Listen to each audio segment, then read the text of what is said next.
Hello and welcome back to another episode of Injustice For All MMA. My name is David, and this episode is for UFC 315 Muhammad versus Della Maddalena. I just finished the pay-per-view. I'm recording this now, May 20th, 2025. I'm super late. I'm super late. But I'm actually glad I'm late because for a whole 2 weeks, I was able to dodge spoilers, the important spoilers, which were the main event, the co-main, and then some of the fights on the prelims that I was really intrigued about. Other than that, some other stuff kind of got spoiled, and but the point is I was able to dodge everything. Overall, this pay-per-view was really, really amazing. Other than the part. A couple things. I have to preface this by saying, on my journey to avoiding all the spoilers, I accidentally saw the announcement that Ilia Topuria was fighting Oliveira. Now, to be fair, I only realized who the winner was until the winner was announced for the main event for 315. But in the moment, it didn't click in my head that fight being scheduled determined who was winning, determined who the winner was in the main event. I only realized that later. Thank God my brain wasn't working that fast. If it was working that fast, I would have spoiled it for myself. Regardless, let's talk about this card. Okay. This card, for me, will be remembered by how gross the judging was tonight. It was really bad. It was really, really, it was bad. And after I finished watching this pay-per-view, I looked online to see maybe if I had the same, if certain people agree with my sentiment. It just seems that a lot of people didn't agree with my sentiment. A lot of people just agree that if you're holding someone against the cage, that you shouldn't win the fight. But that's just not what happened in one of the fights we'll talk about soon. Let me just get to it. I feel like I'm just rattling on saying nothing. Okay, let's go to the first fight of the night. First fight of the night, it's Stirling versus Erslan. Erwan? I forgot how they pronounce his name. I'm going to say Erslan. Stirling versus Erslan. I did 29-28 for Stirling. Okay, first round for Stirling, last round for Stirling. In the first round, Stirling was outstriking Erslan by about 7 strikes. It was interesting because in this round, he was outstriking him the entire round. But there were pockets where Erslan was landing very heavy strikes on Stirling, and I thought to myself, oh, okay, if he kind of keeps this up, if the strikes are kind of in range, he might win this round. The problem was he would maybe hit him, I think he maybe landed 3 to 4 heavy strikes on Stirling, and then proceeded to just get outstruck the entire round from Stirling's regular strikes. And I was watching it, and I was thinking to myself, Erslan is not landing anything. He's not even throwing anything. He threw very little strikes in this round. Very little strikes. You go to the second round, Stirling, he had 2 takedowns, but Erslan had a reversal, and he outstruck Stirling in the clinch and on the feet. He outstruck him on the feet by a little bit, but he outstruck him in the clinch mostly. This is what's interesting about this, even reading this.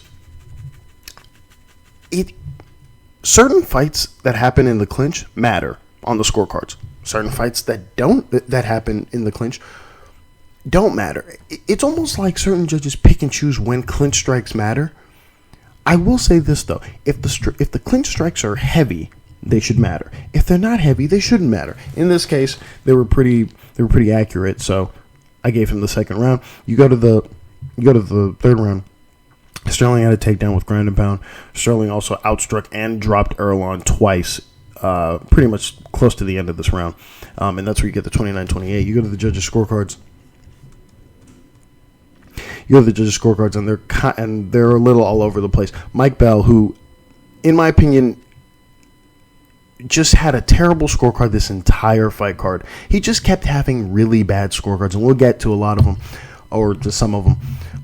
He gave the first round to Erslan. Oh, my spelling is terrible. That's why I'm saying Erslan. What the hell? Disregard what I'm saying. Erslan.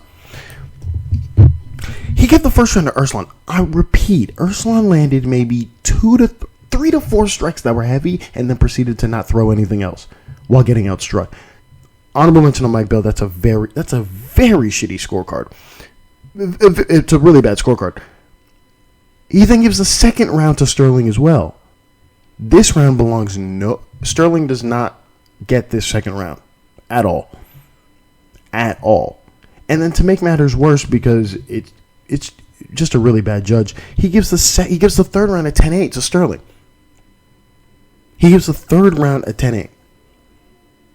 There's no need for it. There was really no need for a 10-8 here. It's really just an inflated scorecard. It's really an inflated scorecard. So that's where you get 29-27 from Mike Bell. Honorable mention. It's a terrible scorecard. You have Eric Colon, who was probably the best judge tonight. He was arguably the best judge tonight. He had a 29-28. He gives the first round to Stirling, last round to Stirling, middle round for Erslan. His scorecard reflects mine. Guy Gerard gives the first round to Erslan, terrible. Gives the last 2 rounds to Stirling, 29-28 on his scorecard. It's just wonky scorecards all around. You go to the next honorable mention, and this one isn't an honorable mention. It's a robbery. It's a robbery, and the strike numbers won't show it.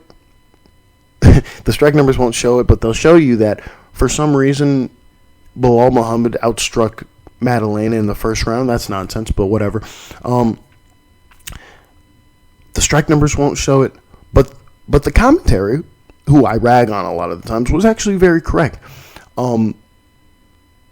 Bukauskas versus Cutelaba. Cutelaba was robbed. This is a 30-27.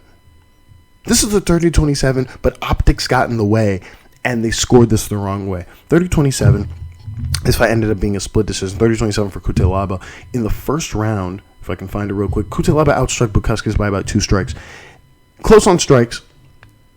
It was very apparent that Cutelaba was landing the better exchanges on Bukauskas, and he was landing more frequently. His output was a lot more than Bukauskas. He was outstriking him. It was pretty clear to see. For some reason, that wasn't apparent to one of the judges.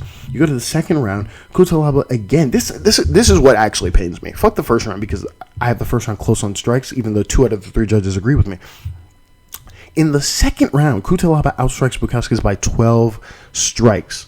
Again, optics come into this because Bukauskas is being outstruck by Cutelaba well by about 12 strikes. It's up until the end of this round where Bukauskas wants to land like a flurry, and I'm assuming the judges take that as Cutelaba has lost because of a flurry that happened at the end.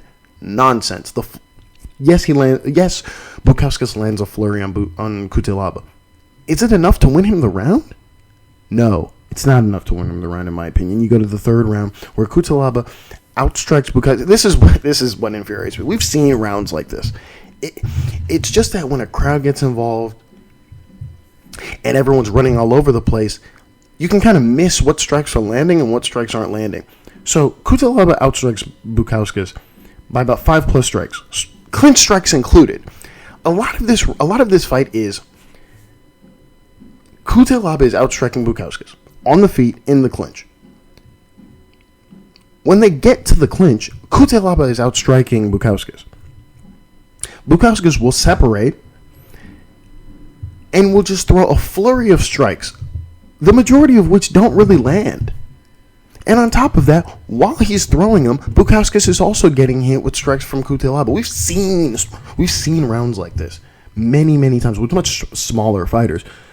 Yet the optics and the way the round was being talked about from the commentary seemed as though Bukauskas was getting the better of Cutelaba, which wasn't the case. But because of the optics, you were thinking in your head, okay, 29-28 at the very least for Cutelaba, with the last round being given to Bukauskas.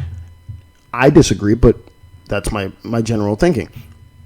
We got to the scorecards, and it's just bad. General Velazquez's scorecard reflects mine, 30-27 to Cutelaba. I agree.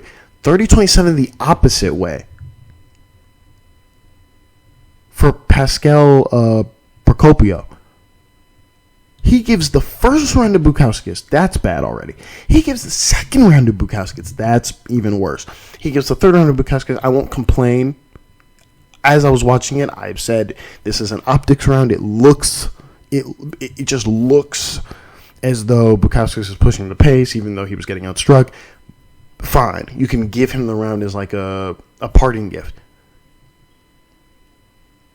30-27 to Bukauskas. This is the worst scorecard on the night. Ian Cutelaba was robbed. Okay, then you go to Saul Diamato's scorecard, 29-20. He gives the first round to Cutelaba. That's correct. He gives the second round to Bukauskas. What is he watching? He got outstruck more than he got outstruck in the first round. This is an all-timer. This is a bad scorecard. And then he gives the third round to Bukauskas just to make it even better. So that's the first robbery of the night. We'll get to the next robbery, which no one online seems to agree with me, because there seems to be this prevailing notion online that clinch strikes don't matter. And they've always mattered. They've always mattered if the strikes are heavy and are relevant. And I would argue they're relevant, but we'll get to that in a second. So there's that. We go to the next honorable mention. And it's a fight that when I saw initially, I was thinking to myself, oh, Lord, this fight could turn out two ways.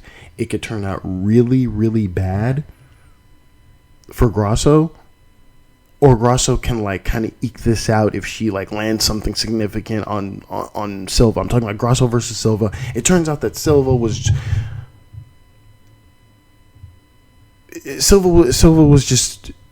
Silva. And I thought to myself, Grasso's going to fight in this way where she kind of just stands in front of Silva. And I was right up until the last two rounds, later in the second round and then in the third round. But Silva was just too fast. She was too fast for her. And her striking was, her overall striking was just better than Grasso's. And that's just what it was. 30-27. All the scorecards are the same. I highlighted this really just to talk about the fight. Just to talk about the fact that, if I can find it here. In the first round, she outstruck Grasso by about 7 strikes. In the second round, she outstruck Grasso by 8 strikes. Same thing in the third round, she outstruck her by 8 strikes. Grasso had nothing for even in the exchanges where Grasso was going crazy, which has never really been her best feature.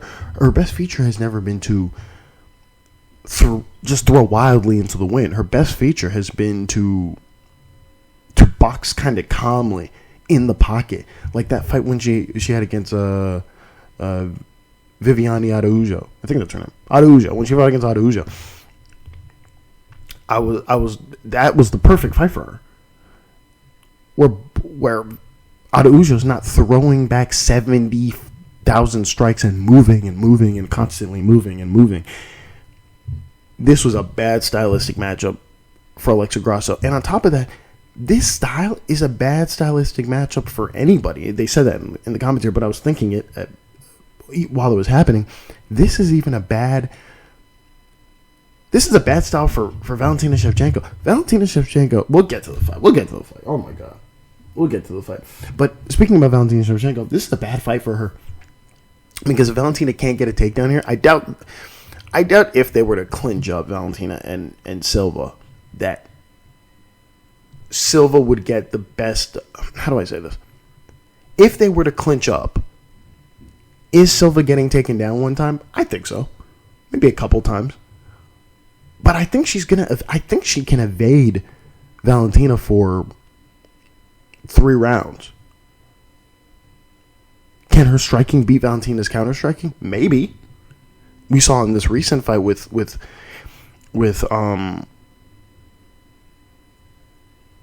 Jesus Christ, why am I missing on names? With Fiorot, that her counter striking was on point, but there are some problems. We'll get to that in a second. I keep referencing getting back to it, but we'll get to it. We got to the next honorable mention, Aldo versus Zahabi. The commentary kept mentioning that, Aldo could be up 2 rounds. And I thought to myself, I don't think they're watched. I don't think they're locked in. They weren't locked in. Okay? They were not locked in the slightest. at all. I had this 29-28 to Zahabi. Last 2 rounds to Zahabi. First round for Aldo, obviously. You go to the first round. Aldo outstruck Zahabi by about 8+ strikes. He was working Zahabi. You go to the second round where Zahabi outstruck Aldo by about 5+ strikes. Start of the round, Aldo's outstriking Zahabi. He's beating Zahabi. It's closer to the end of the round where the strikes start to even up, and Zahabi starts to land pretty frequently and has a flurry, like a flurry towards the end of the round, that lands pretty well on Aldo. And he catches, not only does he catch up with him on strikes, he then exceeds him on strikes by about 5+, and he wins that round, in my opinion. You go to the last round where this is a classic round. Aldo drops Zahabi. He drops Zahabi. He has him cooked. I think, and this is what's so crazy about it, he drops him, and he kind of goes for the finish. When really he probably should have. It's crazy. If he had just, because he wasn't going to get taken down. If he had just dropped him, kind of went up to him and didn't do the flying theatrics, they remain on the feet, and he wins this, and he wins. He doesn't lose his breath, and he wins this round, and he wins this fight. Instead, he loses his breath. Zahabi has recovered, proceeds to outstrike him on the feet, catch up with him on strikes on the feet while Aldo is gasping for air, takes down Jose Aldo, and then I can't remember if he took him down or they kind of end up on the ground. I think he takes him down, even though I didn't write it here, but I think he takes him down. And he proceeds to land ground and pound for the next 2 minutes. Just elbows up. He basically came back via the ground and pound, and that's what won him the fight.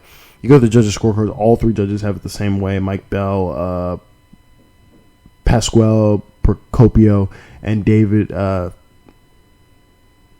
Theron all have it 29-28 to Zahabi.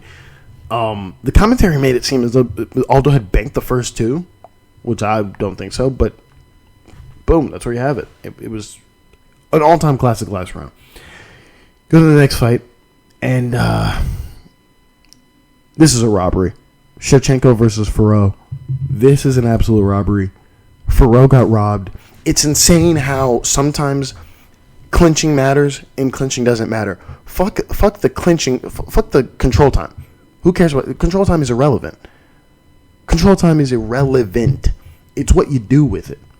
And it just so happens that if you go round by round here, chunks of this round are scored incorrectly. I'm a big Shevchenko fan.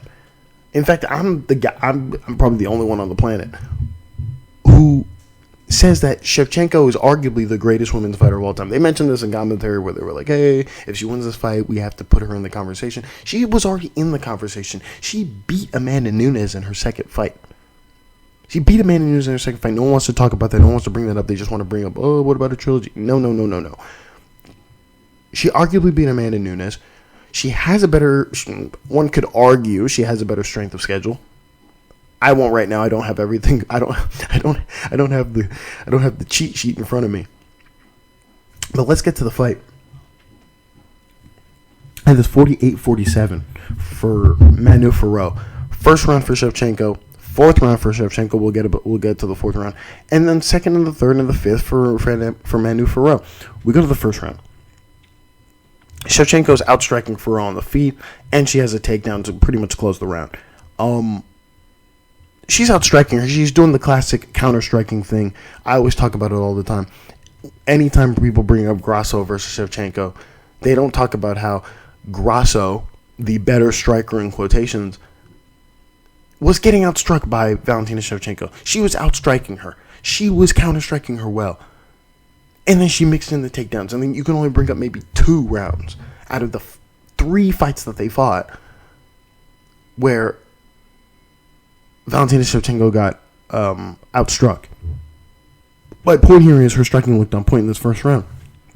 You go to the second round where Fiorot made some stupid level adjustments. Okay, she decided we're going to grapple and we're going to strike slightly a little bit better. Okay, Where is it here? Fiorot had a takedown, and she outstruck Shevchenko on the feet. Here's the funny bit. She outstruck her by about 12 strikes on the feet. When they were on the feet, literally on the feet, with striking exchanges, Valentina Shevchenko was getting the better of her. It's up until Fiorot grabs her. She doesn't win this round because of the takedown. I want to make this clear. She doesn't win this round because of the takedown. And this is the inconsistency part of the scoring that's really pissing me off. All three judges gave the second round to Manon Fiorot. So they understood what they saw here, but they decided to disregard it when it came down to the later rounds. Here's the point. She gets a hold of Valentina Shevchenko in the clinch and proceeds to land not just small strike, really heavy strikes to the back of Valentina Shevchenko's thigh. Those are the most significant strikes in the round. There was not much on the feet from both opponents. Okay, she's landing heavy knees in the clinch of this second round. She's up by 12 strikes in this round. And she also gets a takedown. There's both pitter-patter from both of them, but that's irrelevant. It's the strike. It's what happens in the clinch that gives Manon Fiorot the second round. You go to the third round. Fiorot again. She outstrikes Shevchenko by about 4 strikes. Most of the strikes are in the clinch. She's not doing anything on the feet. She realizes that she's getting counterstruck too well on the feet, and what does she do? She decides to, what a lot of detractors would say is hug, but it's not hugging. There's a reason why that Goddard wasn't stopping. Mark Goddard didn't stop any of what she was doing because she was active in the clinch, super active, landing heavy knees in the clinch. She was landing significant strikes in the clinch, and Valentina didn't do anything about them, and only landed like little rabbit punches to her head standing. And on the occasional time that she got taken down, same thing there too. She landed heavier strikes on Talia Santos when she got taken down than she did in this fight. Against Manon Fiorot, and even in some of the positions against Grasso, even if I remember correctly. Okay, then you go to the fourth round. Fiorot is outstriking Shevchenko on the feet. She's outstriking her on the feet. The round is about to end, and if Valentina Shevchenko doesn't drop Manon Fiorot, she loses this round 100%.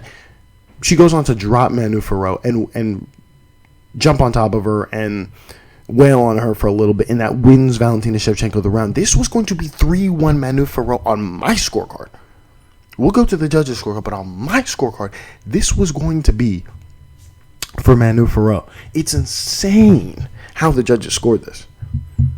It's 2-2 going into the fifth. I'm thinking to myself, oh, wow, okay, I think Valentina's probably going to win the round, this last round, whatever. No. The judges just decide, this is insane, the judges just decide, clinching doesn't matter. We go to the fifth round. Fiorot outstrikes Shevchenko by about 10 plus strikes. Again, mostly in the clinch. They're mostly knees in the clinch. They're mostly strikes in the clinch. But that's the majority of this round. Everything that happened on the feet, they're both going back and forth. They're both landing on each other pretty frequently on the feet. The only difference here is what happens in the clinch. And she outstruck her by about 10 plus strikes. Manon Fiorot got robbed in a fight that, if you look at the highlight points, you're right. All the highlight points go to Shevchenko for the kicks up top, the spinning kick, the drop, right? All the highlight points go to Shevchenko. But that's not how we score fights. We don't score fights off of, these cool little moments. No, we score rounds individually. And it just so happened that individually, she won 3 out of the 5 rounds. Manon Fiorot did. And they just gave it to Valentina Shevchenko because it was insane. It was insane to watch. So we're gonna go to the scorecards. Saul D'Amato gives a 48. First of all, I think all of them honorable mention. I think this is the wrong decision. So we'll just start there. They all gave it to Shevchenko, 48-47. All three. Saul D'Amato gives the first round to Shevchenko. Pure. Second and third round, he gives to Fiorot. That's correct. He gives the fourth round to Shevchenko. That's correct. This guy has the perfect scorecard. And then right into the last minute, he has the perfect scorecard. And then right up until the last minute, he gives the last round to Shevchenko. There's nothing in that round 5 that gives this round to Shevchenko. There's nothing in this round that says this round belongs to Valentina Shevchenko. But for some reason, women's MMA has to be scored differently than men. I promise you, if this is a men's MMA fight, Manon Fiorot, if this is a men's MMA fight, if this is fucking Alex Pereira versus Ankalaev, not the same exact fight, but it has a similar feel to it slightly. Minus the takedowns, of course. Manon Fiorot wins. If Manon Fiorot is a man, if Shevchenko is a man, this fight gets scored to Manon Fiorot, but it doesn't. His scorecard reflects Chris Lee's scorecard. They have the exact same scorecard. And then Guy Gerard gives the first round to Shevchenko, second round to Fiorot. Perfect. He then proceeds to just have a brain fart and give the third round to Valentina Shevchenko. Let me look back at the third round. She's outstruck in this round. Again, the clinching, the strike. See, this is the funny bit again. This third round is identical to the fifth round, where Manon Fiorot is outstriking Shevchenko, but most of the strikes are in the clinch. So he decides, okay, the clinch strikes don't matter. We'll give the round to Shevchenko. But in the fifth round, he gives the fifth round to Manon Fiorot. So he gave that one.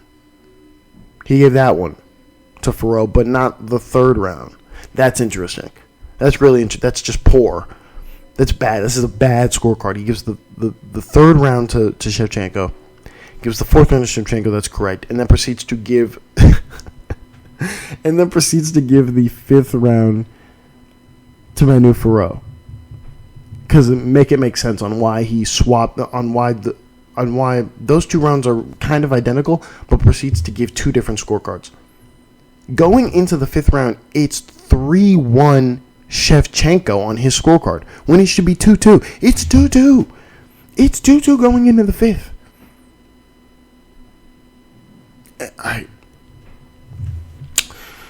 Just an all-timer in bad. Just an all-timer in bad. An all-timer. Then we get to a fight I predicted. I knew would happen. The scorecards are a little gay, but a fight I knew would happen. Muhammad versus Della Maddalena. I had this 49-46 for Della Maddalena. 49-46. Your scorecard shouldn't yield anything else. It shouldn't. But the judges are wonky. You go to the first round. Maddalena outstruck Muhammad by about 8 to 9 strikes. They showed the score. They showed the rounds of the strikes, and they had Muhammad up on strikes. Insane. I don't know if they were counting all the. It's insane. They were I feel like they were over counting every time Muhammad just threw a strike out there that landed on on Della Maddalena's hands. There were many strikes from Muhammad that just didn't hit the target. That were hitting the arms. That were hitting the hands, the back of the hand of Della Maddalena. Those strikes don't count. Sorry. He got outstruck in this round by Muhammad did by about 8 to 9 strikes. You go to the second round. It's close on strikes with the edge to Della Maddalena. I have him up by 1 to 2 strikes. Regardless, it's pretty apparent that he's outstriking. That Della Maddalena is outstriking Muhammad. You go to the third round where Della Maddalena outstrikes Muhammad by about 8 strikes. It's clear that he's up 3-0. On every judge's scorecard, he should be up 3-0. You go to the judge's scorecards, and it doesn't show that, but we'll get to that in a second. Fourth round, it's close on strikes with the edge to Muhammad. Muhammad is losing the fourth round. He then proceeds to slowly kind of come back. He starts to pressure Della Maddalena and slowly pick up on strikes. That round belongs to Belal Muhammad. It's very clear. Listen to me. That is the most clear round for Belal Muhammad. You go to the fourth round. You go to the fifth round. Muhammad has 2 takedowns. He has 2 takedowns with a little bit of ground and pound ruffled in there. But it doesn't matter. It's irrelevant. And I hate that they gave him this. If anyone gave him this round, I don't think they did. But they didn't. I'm looking at the scorecards. They didn't. And no one should give Muhammad the score. I went to MMA decisions. Holy Jesus. Holy Jesus. There's some nasty bias. Nasty bias. Maddalena cooked Muhammad, other than him getting taken down twice and getting up relatively quickly. He then proceeded to outstrike Muhammad on almost every exchange that they had on the feet. He was outstriking Belal Muhammad. Heavy strikes. Elbow. We don't have to get into it. He was outstriking Belal Muhammad on the feet very well. So well that those 2 takedowns and ground and pound from Muhammad is irrelevant. And the judges all three judges agreed with me. But if you go to MMA decisions, you can find some people that somehow gave the 5th round to Belal Muhammad. You go to the judges' scorecard.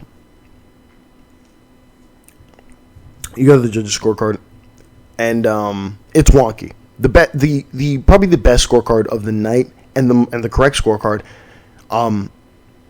is Eric Colon, 49-46. His scorecard reflects mine. He gives the first 3 rounds to Jack Della Maddalena and gives the last round to Della Maddalena. 4th round he gave to Belal Muhammad. You then go to David Theron and Mike Bell. Honorable mention to those 2. They have the wonky scorecard. They give the first round to Belal Muhammad. Honorable mention. It's just bad. It's incorrect. Give the next 2 rounds to Maddalena. 4th round to Muhammad. Last round to Maddalena, and that ends the night. Great fight card. Amazing fight card. Wonky judging, but it was great. It was great to see. Thank you all for listening, and God bless.